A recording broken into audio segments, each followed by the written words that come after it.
आज खुश तो आप बहुत हो कब ना बाबूजी। यहाँ से कितना दूर दूर भागत रहनी हम। देखी कैसे आपकी बिटिया पूरा गांव के सामने भोज के रस्म पूरा कर पाइल, वो भी दादी अम्मा के तसल्ली खातिर। आप देखब हम बहुत ही जल्द वापिस आए और आपके वो नर्क से बाहर निकाल दे। ये हमार वादा बा आपसे।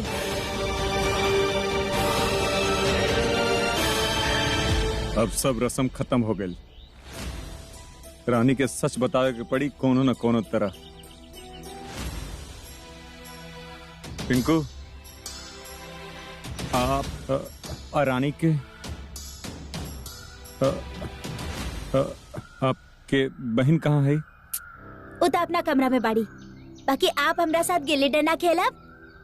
नहीं, आप खेली, हमके कुछ काम बा। ठीक से खड़ा तो ना हो पा रहल बानी। आप ठीक तो बानी ना? थगल बानी का? अब हम तब्बे ठीक हो खब जब रानी से बात कर ले। डॉक्टर साहब इतना परेशान काहे रहनी? ऐसन का मैटर हो गई? बलिया के भांग कबो फेल ना होला, पता रहा। ई शहरी बाबू कबहू तो टूटी। अब आई एकर सच सामने। बस एक को दिन और। हाँ, फिर कल हम हमार अप्रमाण पत्र लेके सीधा आपके पास आ जाए। हम ना डॉक्टर साहब के कह के एकदम फास्ट गाड़ी चलवा के सीधे आपके पास आ जाए। हाँ, आपके कैसे भी करके जेल माँ से बाहर निकालब हम। हम ना इंजीनियर बनब और आपका सपना पूरा करेंगे। रामाधीर किराना स्टोर खोलब, सब करब। हम चाहता नहीं कि आप हमरा साथ ऐसे ही खड़ा रही जैसे आज तक खड़ा रहल बानी।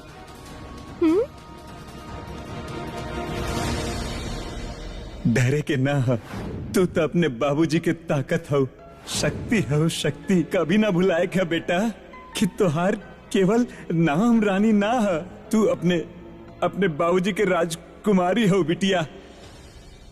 यह रानी अपने बाबूजी खातिर कितना कुछ करताड़ी और हम उनकर दिल तोड़े वाला हैं। वो दिल जब पहले ही इतना कुछ सह चुकल बा, पर का करी, उनके हम और अंधेरा में ना रख सके। नहीं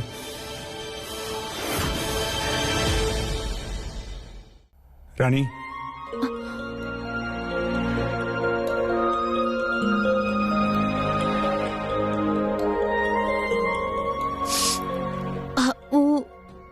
वो फोटो गंदा हो गए रहे ना तो साफ करत रहनी।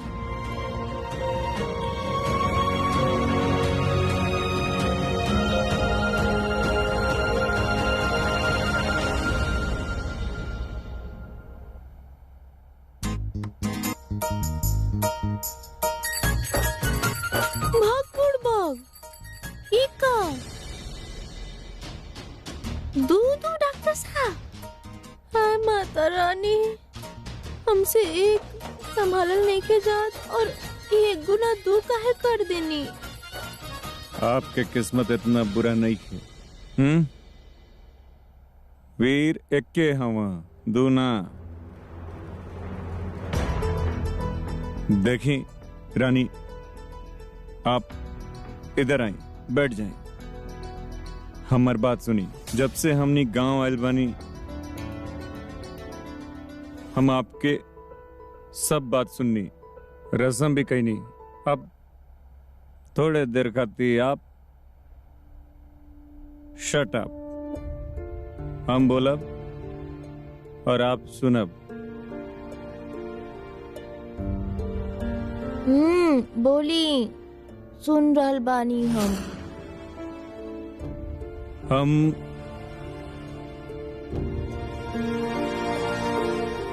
हम यहाँ अरे ओ बिरजुआ, पूरा गली छाननी और तू एहिजा छुपल बैठल बा। इतना बड़ा हो गईला पर सुधर बना ना। अरे अम्मा का करत अरु, कान उखड़ जाई हमार। तबे सुधर बा तू, इतना काम पड़ल बा। चला हाथ बटावा, चला। हम आपके छोड़ के वापस जाए वाला हैं।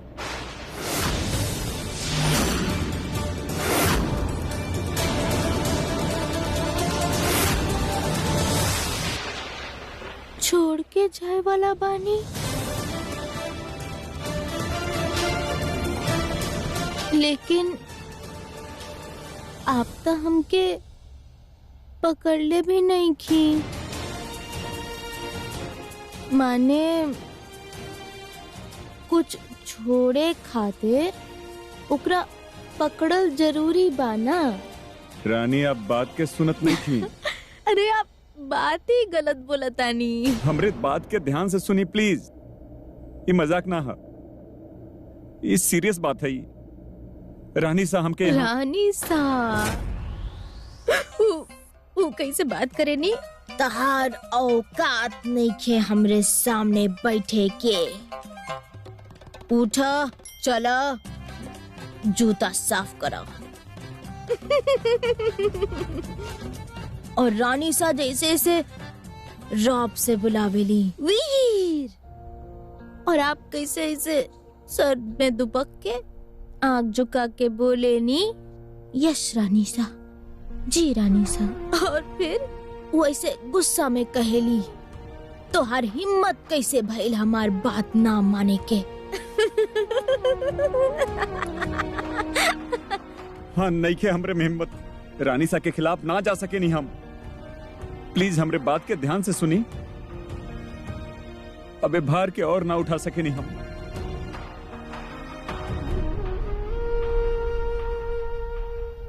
रानी सा हमरा से कसम ले ले बाड़ी।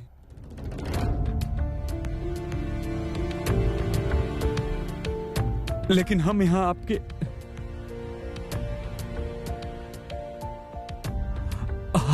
छोड़ के वापस जाए वाला बानी। सोच ले रही है कि भोज के रस्म खत्म होने के बाद हम निकल जाए।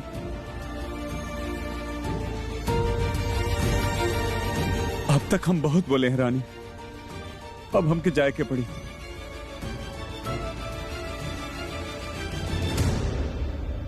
और आपके अपन बाकी के जिंदगी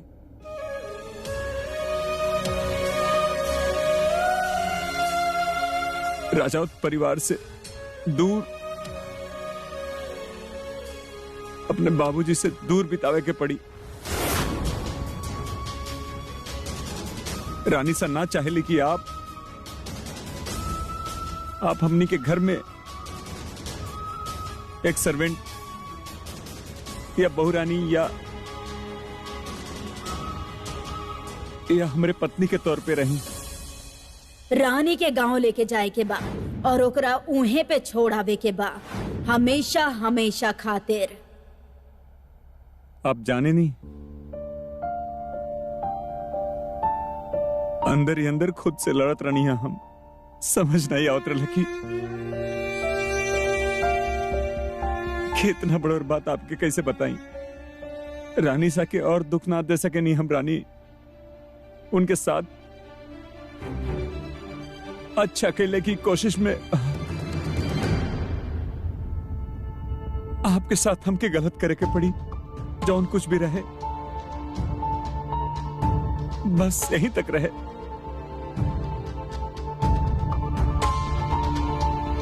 कुछ बोलब ना कहा आप।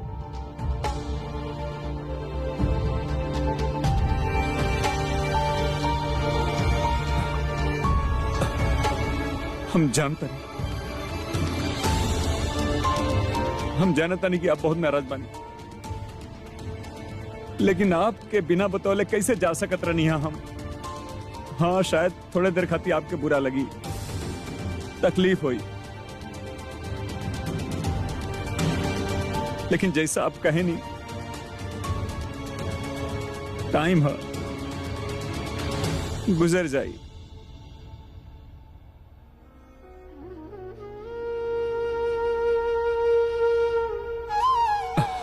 हो सके तो हमके माफ कर दे please.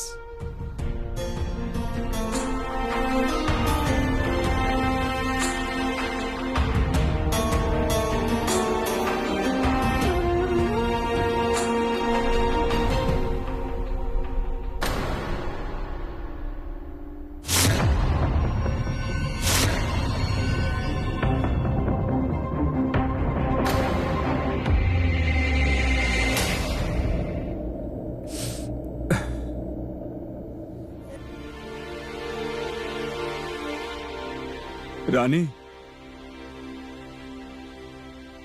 Rani,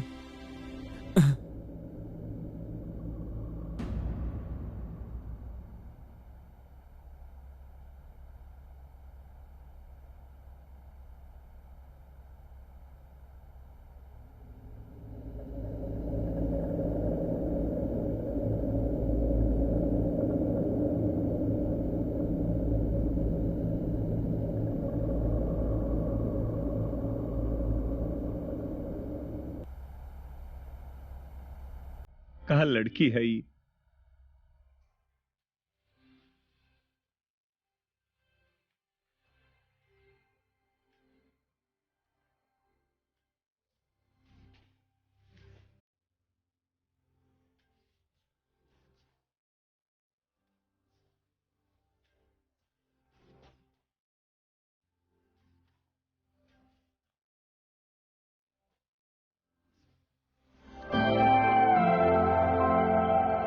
I am sorry रानी,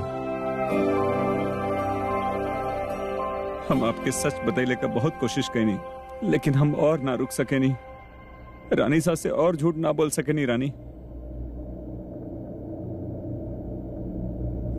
हमके कल ही निकले की पड़ी।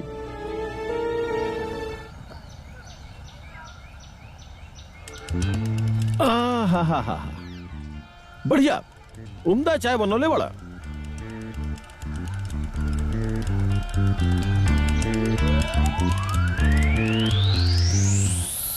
मजा आई आगे, बहुत बढ़िया। विक्रम, तू हमरा यही जन्म में बलिया पहुंचाइबा की ना? पहले फ्रेश होके के बाद फिर अपन कमर सीधा करे के बाद, और अब इस सुरक करके चाय पी रहल बड़ा। जाना तानी कि तू ये सब जानबूझ के कर रहल बड़ा। तोहार चेहरा पे ये जो एक्सप्रेशन बना खुशी के, सब समझतानी हम। गेस ई चाय के कमाल बा, बहुत बढ़िया चाय बा। बाहर में गई तोहार चाय, अभी के अभी तुरंत हमरा के बलिया पहुंचावा, राइट ना? ओके, चाय पी ली फिर आराम से चला जाइए।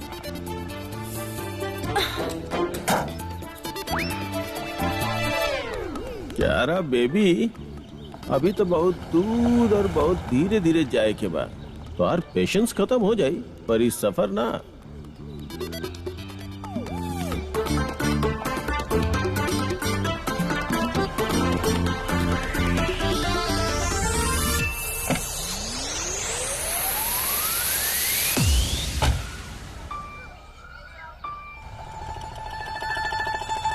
तोहार प्लान अच्छा तरह समझ रहल बानी हम। करा जितना नौटंकी करे के बा, बाकी हम भी कम नहीं की। बलिया तो हम पहुँच के ही रहब। विक्रम, आवे के बात आवा, वरना हम तो चलनी। क्या रहा ये हाईवे पर ये छोड़ के जेबू कामरा, हम आ रहल बनी फिर क्या होता नहीं। क्या रहा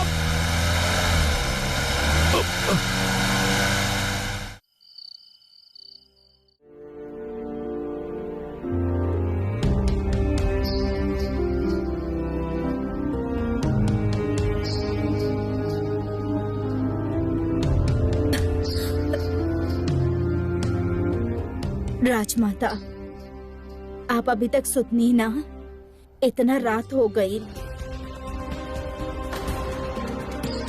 बैठी राजेश्वरी।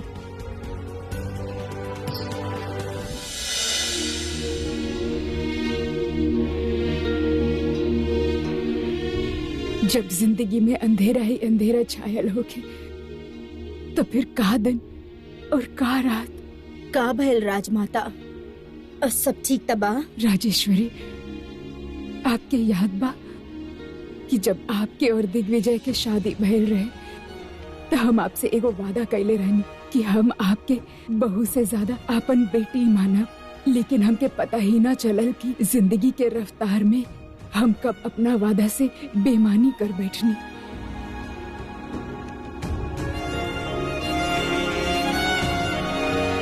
हम एगो अच्छा माँ त न बन पैनी, कोशिश कैले रहनी हम, लेकिन आज एहसास भइल कि हम एगो अच्छा सास भी न बन पैनी। ई सच नइखे राजमाता, आप हमेशा हमार ख्याल रखनी। खुददारी बा आपके, ई घर और हमरे पति आपके प्यार बजे आपसे ई बुलवा रहल बा, लेकिन राजेश्वरी सच त ई बा कि हम कबो भी समझ ही ना पैनी आपके तकलीफ के। बेटा के मुंह एगो माँ के सबसे बड़ा कमजोरी हो खेला।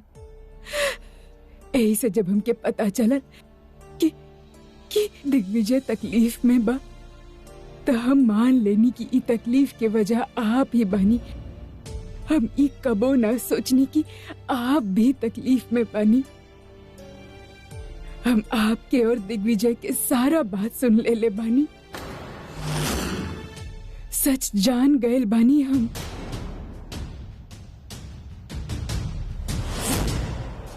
हमके लागत रहे कि हम अपन परिवार के समेट के रख ले बानी, लेकिन दुख भइल आज ही जान के कि आप इतना बड़ा बात हमके ना बता पानी और आप अंदर ही अंदर घुटत रहली।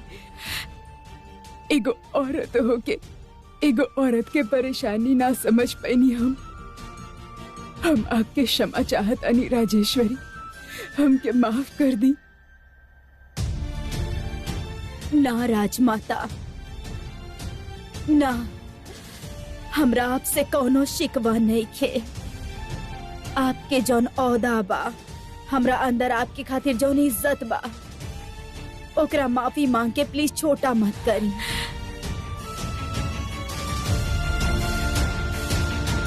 आंसू पोंछ ली, आपके बहू बानी हम, और आप हर कठिनाई के सर ऊंचा करके बड़ा गर्व के साथ सामना कैले बा, और आज भी हम पीछे ना हटब। राजमाता परिवार के इज्जत कायम रखल हमार धर्म बा।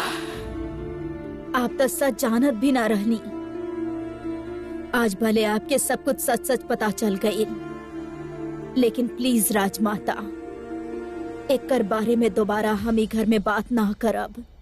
इतना सब कुछ सह के भी आप अपन फर्ज अदा कर रहल बानी, ई घर के इज्जत बरकरार रख रहल बानी। आखिर कौन मिट्टी के बनल बानी आप? शायद औरत जौन मिट्टी के बनल हो खेली, सहन शक्ति में कूट कूट के भरल हो खेला। हना राजमाता, हमरा जे बनेले बा, ई परिवार बनेले बा।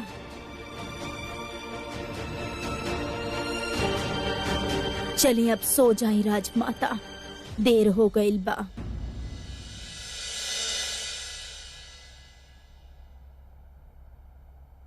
हमके आप पर गर्व बा राजेश्वरी।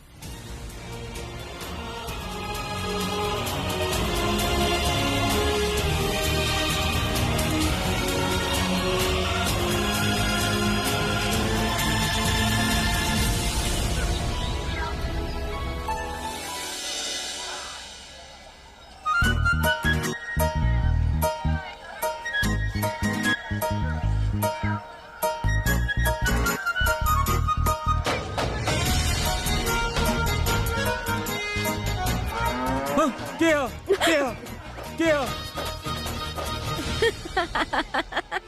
सुधरब ना कबो आप ना? अजीब अजीब आवाज निकाल के हमके परेशान कर चाहता नहीं आप? का? हम आपके पैसे लाके नहीं का डॉक्टर साहब? अच्छा चला माना तनी कि आप शहर से बानी, पर इतना भी मत बनी कि गाय और भैंस की आवाज ही ना पहचान पाई। हाँ, हटी आप, हटी चप्पल नहीं। अरे पर हाँ, गाय भैंस के आवाज पहचाने नहीं हम, लेकिन ऐसे साथ रह के आदत ना बा हमके। हाँ हाँ, तो आदत लगे भी ना देब हम।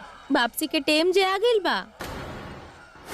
रानी के फिर से सच बतावे के पड़ी, हमार भी। आज हमार मास्टरनी प्रमाण पत्र लेके घर आवा ताड़ी, तो आपके उनका से मिले के होगी। हमके काहे? अब हमार का मतलब है सब चीजन से? डॉक्टर साहब, वो असल में उजे हस्ताक्षर। व्हाट? ऐसे अटक अटक के का बोलता नहीं आप? खुल के बोली जोन बोले के बा आपके। जी, उजे प्रमाण पत्र देवत वक्त हस्ताक्षर करे के होखेला ना? उमा पिता और पति ई दोनों के ऑप्शन होखेला। अब बाबूजी तो ना बाड़े, तई से उ प्रमाण पत्र लेवत टेम हस्बैंड वाला कॉलम में आपके हस्ताक्षर लगी। आप कर देब ना? कहे कि अगर हस्ताक्षर ना करनी तो प्रमाण पत्र ना मिली।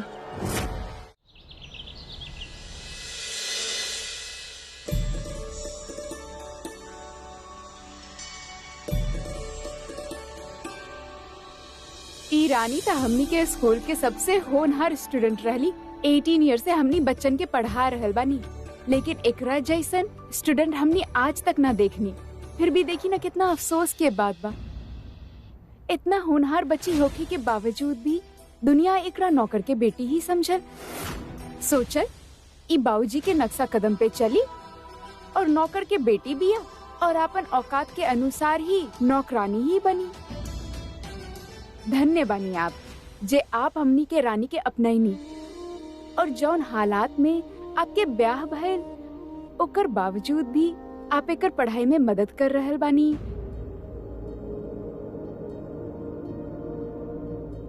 दुनिया में आपके जैसन इंसान बहुत कम होखेला। खुशकिस्मत दिया हमनी के रानी जे एकरा आपके जैसन पति मिलन।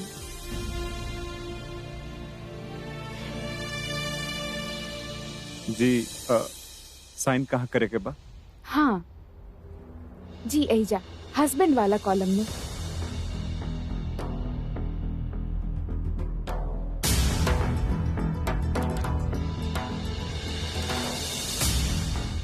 एजा रानी के नाम भी लिखी।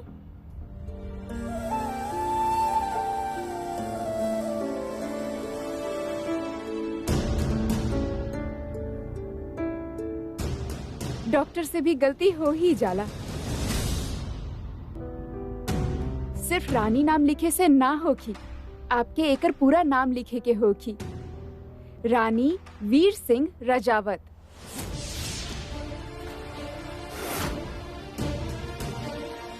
ये हमार धर्म पत्नी है, रानी वीर प्रताप राजावत। जहाँ हस्बैंड के नाम पे साइन कैले बानी, वही जे अपना नाम भी लिख दी।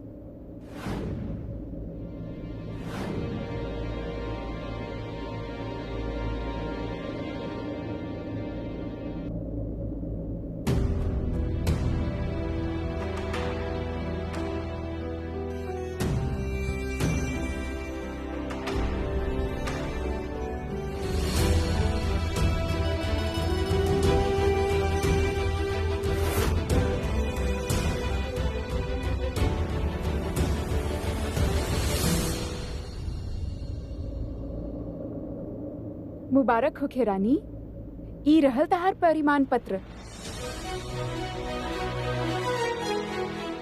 अच्छा तो वापसी कब के बा? और कुछ काम तब बचा ना है तो आज ही बाना। अच्छा चला, बहुत अच्छा लागल तहरा से मिलके। आवत रहिया और आपन ख्याल रखिया। जी, खूब तरक्की कर।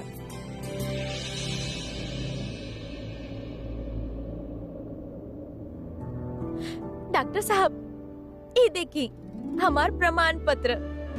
अब हमके केहू ना रोक पाई। हमार सपना पूरा होखी, हम बनब इंजीनियर। और बाबूजी बाबूजी कितना खुश होके ना। अभी बाकी फार्म के साथ जमा करे खाते तो जरूरी रहे ही, लेकिन उससे भी ज्यादा जरूरी बा हमार सपना। मुलाकात कर चाहे वो से आई दिखावतानी आई।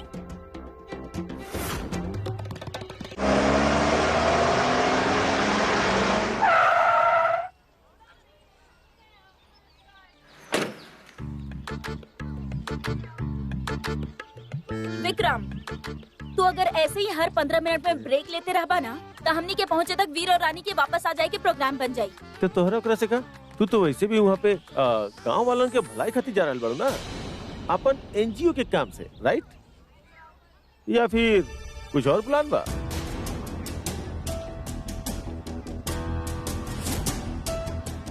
काम भले ही चैरिटी के होके, लेकिन अगर वक्त पे कल जाए ना तो ही ओकर फायदा बा।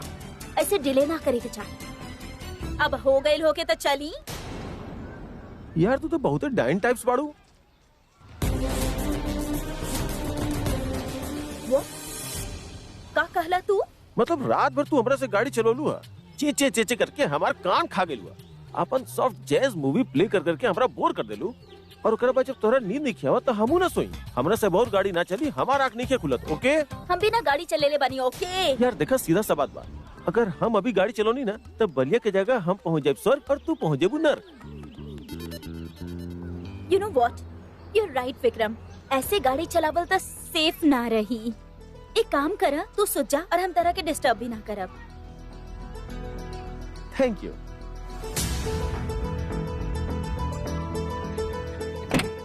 नो, पीछे जाके सो जा आराम से, लंबा होके। का बात बा, क्यारा रघुवंशी हमार केयर कर रहल बिया। Nice, I like it.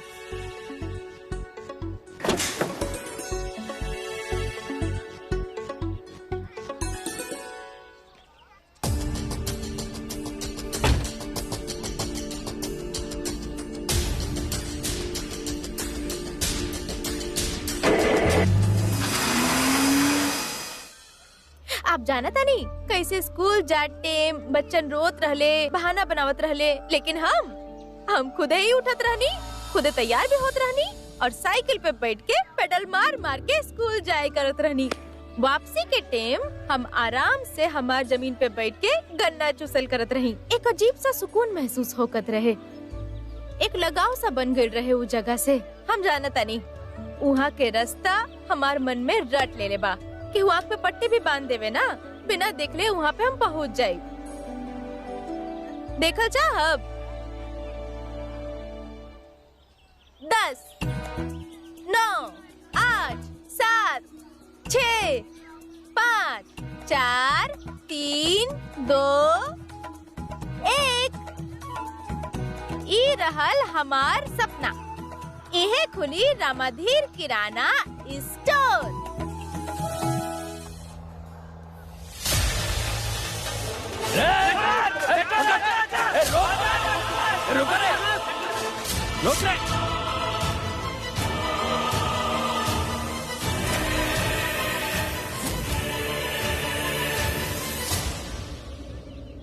भाग बुड़ भाग, ये लोग सब के बड़े उभी हमार जमीन पे।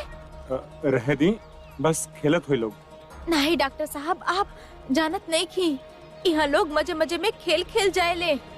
हमके यहाँ किराना स्टोर खोले के बा और आगे चल के मन करता 2-4 कुर्सी टेबल लगा के यहाँ चाय सत्तू के धंधा पे खोले के सोच ले बानी।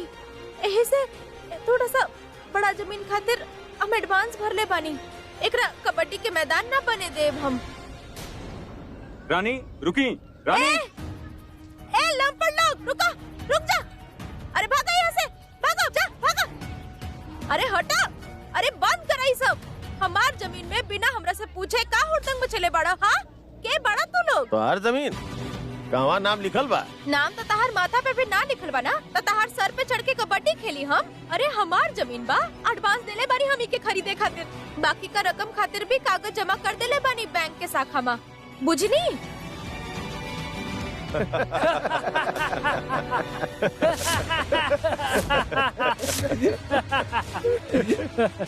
कहा सब ना बाड़ा ऐसन बा का चुटकुला बा तनी हमके भी सुनाई। अरे चुटकुला तो तू सुनाओ तर। अगर ये जमीन चाहिए तो पैसा वैसा दे दा और कागज अपना नाम करा ला और फिर ये जमीन तहार। और वैसे भी शक्ल देख ले बड़ुआ पर। घर जा सिकरी उकरी खेला, इस जमीन के चक्कर में मत पड़ा। क्या मतलब है आपके? मतलब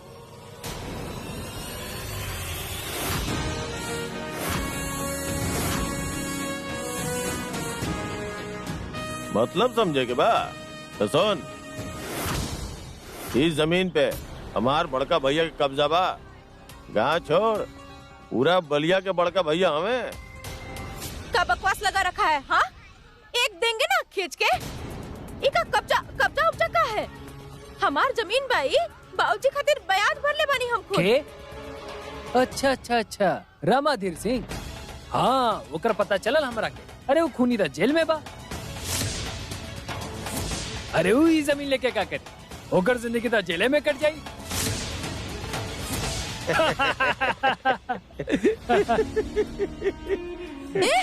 ये सब झूठ बा। हमार बाबूजी कुछ नहीं खन कइले। हाँ, निर्दोष बाड़े वो, बुझला? एक और शब्द बोलला ना उनके बारे में तो सीधा सर फाड़ के रख दे, खुद ही जेल चल जाए। रानी, अरे हटा ये सब यहाँ से।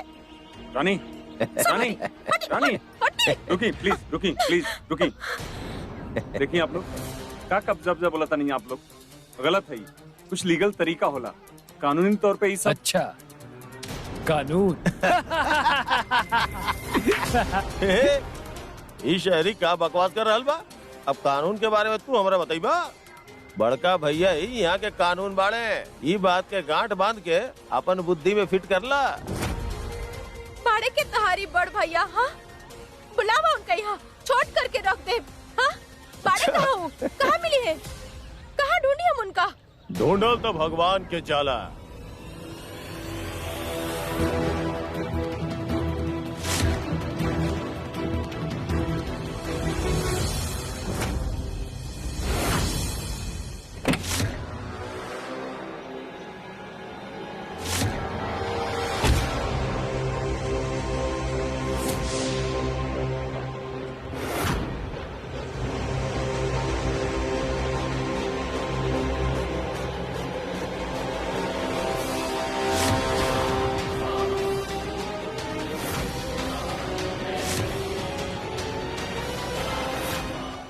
प्रणाम।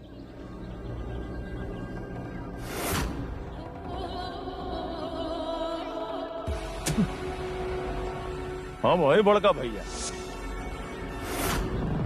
कह केकरा का कहे के बा? का भैया? नाम और साइज से बड़ा बने लेकिन हरकत से इतना छोटा। शर्म ना आवेला आपके? हमार जमीन पे कब्जा करके बैठल बनी। भाषण बहुत बढ़िया दे देवेलू। तोहरा के ता इलेक्शन में खड़ा होके के चाहिए है। हमनी के लड़का हर साल कबड्डी के प्रतियोगिता में भाग लेवेले और कबड्डी खेले खातिर हमरा जमीन चाहत रहे बढ़िया वाला, तो ले लेनी। अब का भाई, हमार दिल इस जमीन पे आ गइल बा। अरे ई जमीन हमार बाबूजी के बा। एडवांस देले बानी हम के खरीदे खातिर, और अब का कह जात बानी? रानी आराम से, ये लोग हमके सही ना लगा था। आप घर चलिए, आराम से बात कर जाइए। घर तो हम चलब, लेकिन ये पूरा टोली के यहाँ से बाहर निकाल के फेंकब, ओकरा बाद जाए। इतना औकात नहीं क्या तोर लड़के?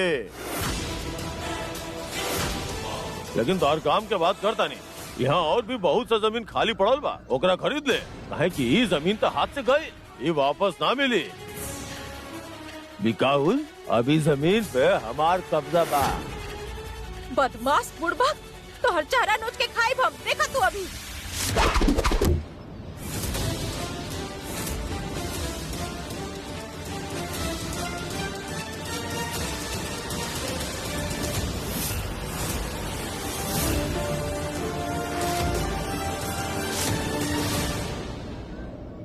समझाओ चूहिया के कि जंगली बिल्ली बनने की कोशिश ना करे, बेवजह शिकार हो जाए। तू पढ़ा लिखल समझदार लगा ताड़ा। ले जो कर यहाँ से चल जाओ। हम बात करते नहीं। रानी हमारे साथ आई आई। रानी हमरे बैठे का इंतजाम कर बे। का प्रॉब्लम बा आपके? हाँ, ये आदमी ये तरीका से नहीं माने वाला। डॉक्टर साहब, ये हमार बाबूजी के जमीन बा। ओके, वापस लेब हम सही तरीका से। ये वक्त आप घर चली। आप ना समझब डॉक्टर साहब, काहे कि आपके खातिर एक केवल एगो जमीन के टुकड़ा बा, माटी बा। लेकिन हम इहे माटी में पलल बड़ल बानी, एकरे से बनल बानी और एक दिन एकरे में मिल जाए। हमार अम्मा ना बाड़ी, लेकिन हमार ई हमरा खातिर अम्मा समान बाड़ी। और आप कहता नहीं कि हम एकरा ही छोड़ दी, कर दी इनका हवाला। ऐसे कैसे कर सके नहीं हम डॉक्टर साहब? नहीं डॉक्टर साहब, यहाँ रमाधीर किराना स्टोर बनी जैसन हम तय कैले रहनी, बस। आप समझत काहे नहीं की? ये लोग गुंडा है। वो भाई साहब के एक इशारा पे ये लोग हमके मार सकेला। अरे लेकिन मर तो हम वैसे भी जाइब ना, अगर ये हमारे हाथ से निकल गए तो। डॉक्टर साहब, आप हम कब से कहा तनी एकर एडवांस भर ले बानी हम। कितना पैसा? 8 लाख। कोनो प्रॉब्लम नहीं है, आपके नुकसान उठावे के ना पड़ी।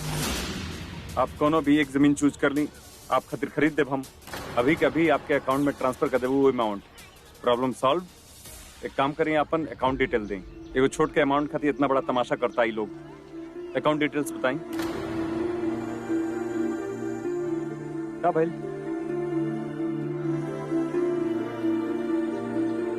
रानी, का भाई? जे हम आपसे कहले रही ना डॉक्टर साहब, सपना दिल से देखल जाला, जेब देख के ना। आप जाइए डॉक्टर साहब, कहे कि का है ना, आपके खातिर आपके सबसे बड़ा उपलब्धि आपके औकात और आपके स्टैंडर्ड बा, जे आप खुद कमैले भी नहीं की। हमार सबसे बड़ा उपलब्धि इस सपना बा, जेकरा हम कोनो भी कीमत पे पूरा करके रहब, खुद के दम पे।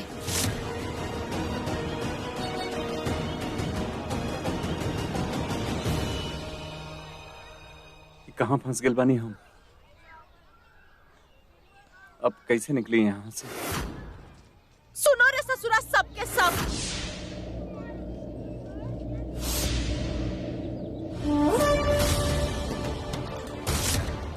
अरे पागल हो गई बिया लड़की। आखिरी मौका देत बानी, अगर हमार बाबूजी के जमीन खाली ना कैला ना, तब माता रानी के कसम, हर शरीर में जो खून बना वो निकाल के खाली कर देब हम।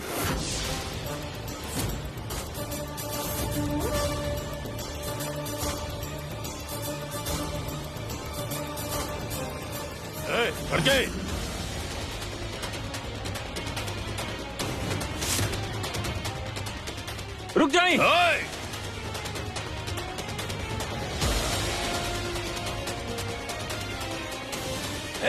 नहीं नहीं, प्लीज रुक जाइए, रुक जाइए, पीछे हट जाइए, रुक जाइए, हटो पीछे से।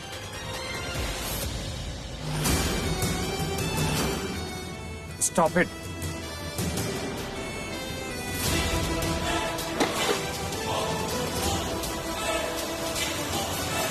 देखिए, बंदूक नीचे करी प्लीज।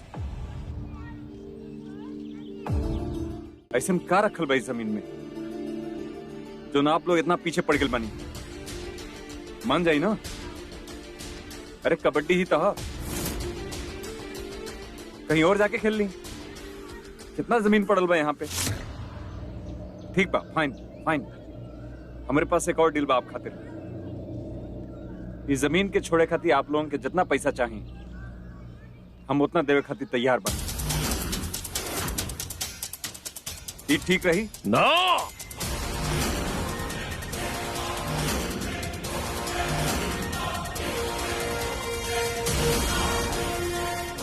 काहे की बात अब पैसा के ना, हमारी आन बान शान और इज्जत के बाद तू शहरी लोग गांव वालन के बिकाऊ समझेला का? तू अपन औकात में रहो लड़का, बता रहा बन। हम बस ये मैटर के शांति से खत्म कर चाहते नहीं और कुछ ना। अभी मैटर शांति से ना खत्म होगी। हम तू लोगन को जमीन जरूर दे, पर हमारे को शर्त बा। का हो शर्त? अगर तू लोगन के जमीन चाही तो हमनी लड़कन के साथे कबड्डी के मैच खेले के होगी।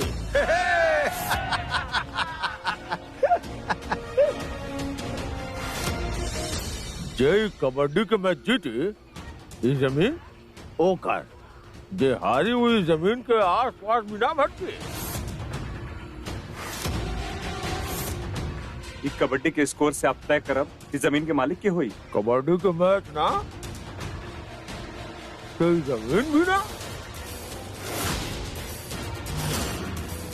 अभी समझ लो कि जमीन तो तू लोगन के हाथ से गई। देखी मैच मंजूर बा? मंजूर बा? मंजूर बा।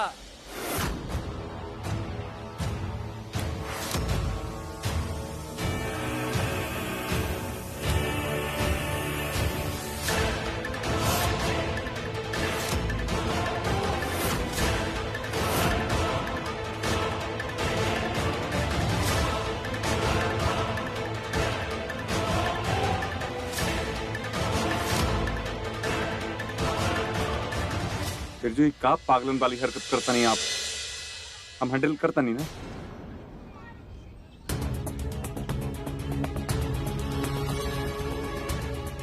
कबड्डी के मैच ता हुई बड़का भैया, तगड़ा हुई।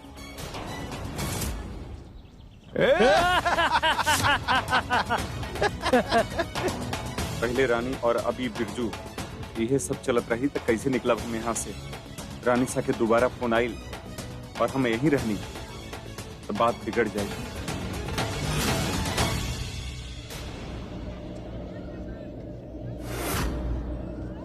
अगर इहे एगो तरीका बा बाबूजी के जमीन के वापस पाए के, तब कबड्डी जरूर खेलब हम, और ऐसे खेलब कि ई बड़े भैया के उनका नानी याद आ जाई।